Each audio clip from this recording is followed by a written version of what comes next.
Memimpin diri sendiri saat melakukan kegiatan membutuhkan ketegasan dan keberanian. Bagaimana dengan kamu? Apa yang harus dimiliki saat memimpin diri sendiri? Assalamualaikum warahmatullahi wabarakatuh. Halo anak-anak hebat, apa kabar? Bertemu kembali dengan channel Ibu Amelia Madonna. Baiklah, sebelum memulai pembelajaran, mari kita berdoa dulu menurut agama dan kepercayaan kita masing-masing. Berdoa mulai. Berdoa selesai. Anak-anak ibu, untuk menjaga kesehatan, kamu jangan lupa menerapkan 4M. Yang pertama, memakai masker. Yang kedua, mencuci tangan dengan benar.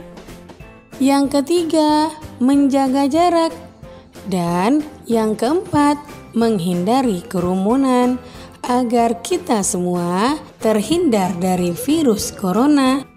Hari ini kita belajar tema 7, kepemimpinan. Subtema 3, ayo memimpin.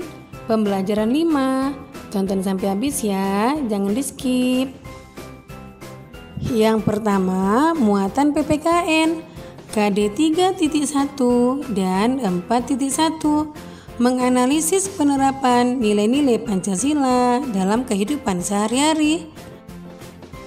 Nah, anak-anak hebat, mari kita baca teks berikut. Pagi itu, ayah dan ibu sudah menunggu Benny di kamar makan. Mereka biasa sarapan bersama di pagi hari. Ayah memanggil nama Benny, tetapi Benny tidak menyahut. Kemudian ibu berjalan menuju kamar Benny. Tiba di depan kamar Benny, ibu mengetuk pintunya sambil berkata, "Benny, ayo kita sarapan." "Iya bu," jawab Benny. Ibu membuka pintu kamar Benny. Ibu melihat Benny sudah mengenakan seragam, tetapi belum menyisir rambutnya. Benny sedang memasukkan buku-buku dan perlengkapan sekolahnya ke dalam tas. "Kamu tadi terlambat bangun, Benny?" tanya ibu. "Iya bu, tadi malam Benny mengerjakan tugas. Benny baru tidur pukul 11 lebih." "Kapan ibu guru memberikan tugas itu?" tanya ibu. "Sebenarnya sudah seminggu yang lalu bu," jawab Benny lirih. Jika kamu dapat memimpin dirimu sendiri, pasti pagi ini kamu tidak akan terlambat bangun," kata ibu. "Maksud ibu?" tanya Benny. "Maksud ibu, jika kamu dapat memimpin dirimu sendiri dengan mengatur waktumu dengan baik, tentu tugas itu sudah selesai dari kemarin bukan?" kata ibu. "Iya bu, besok-besok Benny tidak akan menunda mengerjakan tugas," kata Benny. "Baiklah, tapi ibu senang kamu telah berusaha keras dan mengerjakan tugasmu sendiri tanpa perlu bantuan orang lain. Ayo, sekarang kita sarapan, ayah sudah menunggu," kata ibu. Nah, anak-anak hebat, diskusikan dengan teman dalam kelompokmu hal-hal berikut. Yang pertama, pernahkah kamu mengalami kejadian seperti Benny? Yang kedua, sikap apa yang tidak pantas ditiru dari cerita Benny tersebut? Dan yang ketiga, sikap apa yang dapat ditiru dari cerita Benny tersebut? Nah, apabila kamu selesai mengerjakannya, cocokkanlah jawabanmu dengan jawaban berikut ini. Yang pertama, pernahkah kamu mengalami kejadian seperti Benny? Ya, pernah. Sikap apa yang tidak pantas ditiru dari cerita Benny tersebut? Sikap bermalas-malasan dan suka menunda-nunda pekerjaan. Dan yang ketiga, sikap apa yang dapat ditiru dari cerita Benny tersebut? Ya, yang pertama, sikap bertanggung jawab. Walaupun terburu-buru, Benny tetap mengerjakan tugas yang diberikan. Yang kedua, berjiwa besar. Benny mau mengakui kesalahannya dengan berjanji tidak akan mengulangi lagi. Yang ketiga, patuh pada orang tua. Benny menuruti dan menyanggupi perintah ibunya. Kata ibu Benny, kita harus mampu memimpin diri sendiri. Dalam memimpin diri sendiri, kita juga harus mampu mengatur waktu untuk melaksanakan semua hak dan kewajiban kita. Menjaga keseimbangan antara hak dan kewajiban merupakan salah satu nilai yang terkandung dalam sila kelima Pancasila, yaitu keadilan sosial bagi seluruh rakyat Indonesia. Berikut nilai-nilai yang terkandung dalam sila kelima Pancasila. Yang pertama, mengembangkan perbuatan luhur yang mencerminkan sikap dan suasana kekeluargaan dan gotong royong. Yang kedua, mengembangkan sikap adil terhadap sesama. Yang ketiga, menjaga keseimbangan antara hak dan kewajiban. Yang keempat, menghormati hak orang lain. Yang kelima, memberi pertolongan kepada orang lain agar dapat berdiri sendiri. Yang keenam, suka bekerja keras. Dan yang ketujuh, menghargai hasil karya orang lain yang bermanfaat bagi kemajuan dan kesejahteraan bersama. Ayo menulis. Anak-anak hebat, tuliskanlah contoh-contoh penerapan nilai-nilai keadilan dalam kehidupanmu sehari-hari. Yang kedua, tuliskan pendapatmu mengenai pelaksanaan keadilan di lingkungan sekitarmu. Tuliskan tugasmu, lalu presentasikan di depan teman-temanmu. Nah, contoh jawabannya adalah sebagai berikut. Yang pertama, contoh penerapan nilai-nilai keadilan dalam kehidupan sehari-hari. Yang pertama, bergotong royong membuat kue yang akan diberikan pada teman yang sakit. Yang kedua, ayah memberi uang saku secara adil kepada saya dan saudara-saudara yang lain.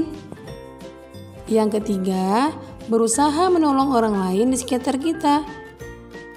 Kemudian yang kedua, tuliskan pendapatmu mengenai pelaksanaan keadilan di lingkungan sekitarmu. Nah, contoh jawabannya adalah pelaksanaan keadilan di lingkungan sekitar rumah saya sudah baik. Walau masih ada beberapa orang yang kurang bisa melaksanakan dengan baik, seperti beberapa teman yang masih suka bermain pada saat banyak orang-orang istirahat di rumah. Juga ada beberapa orang yang kurang menghormati hak pejalan kaki dengan berjualan di sepanjang trotoar dekat rumah saya. Yang kedua, muatan IPA KD 3.2 dan 4.2 menghubungkan ciri pubertas pada laki-laki dan perempuan dengan kesehatan reproduksi. Tapi sebelum kita lanjutkan, jangan lupa kamu tekan tombol like, komen, share, and subscribe ya. Juga tekan tombol lonceng notifikasinya agar kamu tidak ketinggalan video-video pembelajaran terbaru dari channel Ibu Amelia Madonna berikutnya. Terima kasih. Ayo bercerita. Anak-anak hebat, pada pembelajaran 2, kamu telah membuat peta pikiran tentang menghadapi masa pubertas. Sekarang, presentasikan hasil karyamu di depan teman-teman dan Bapak Ibu guru.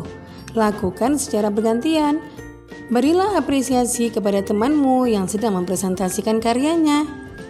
Nah, contoh jawabannya adalah sebagai berikut. Menghadapi masa pubertas. Pubertas adalah masa yang tiap orang pasti mengalaminya, baik laki-laki maupun perempuan. Pengertian pubertas sendiri adalah masa ketika seorang anak mengalami perubahan fisik, psikis, dan pematangan fungsi reproduksi. Diperlukan beberapa persiapan bagi anak yang memasuki fase pubertas ini, diantaranya selalu mendekatkan diri kepada Sang Pencipta, Tuhan Yang Maha Esa, yaitu Allah Subhanahu wa Ta'ala. Yang kedua, mencari informasi, bertanya, dan berdiskusi tentang pubertas dan pendidikan seksual kepada orang yang mengerti. Yang ketiga, selalu berpikir positif dan melakukan perbuatan yang positif. Yang keempat, banyak membaca buku pengetahuan. Yang kelima, pilih teman atau pergaulan yang baik. Dan kembangkan hobi dan bakatmu. Itulah contoh jawaban tersebut.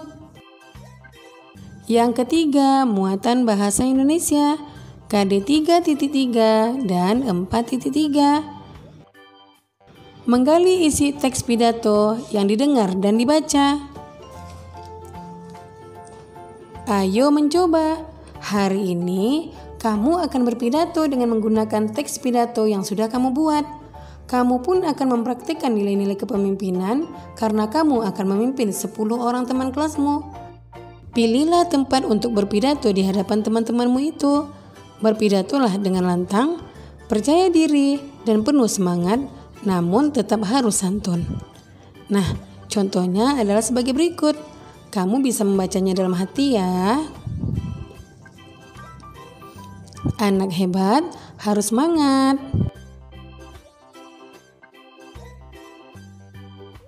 Nah, demikian video pembelajaran Ibu kali ini. Semoga bermanfaat ya. Jangan lupa kamu jaga kesehatan, ikuti protokol kesehatan, tetap di rumah, dan semoga wabah COVID-19 cepat berakhir dan anak-anak Ibu bisa datang ke sekolah lagi, bertemu teman-teman dan guru yang dicintai. Sekian, Assalamualaikum warahmatullahi wabarakatuh.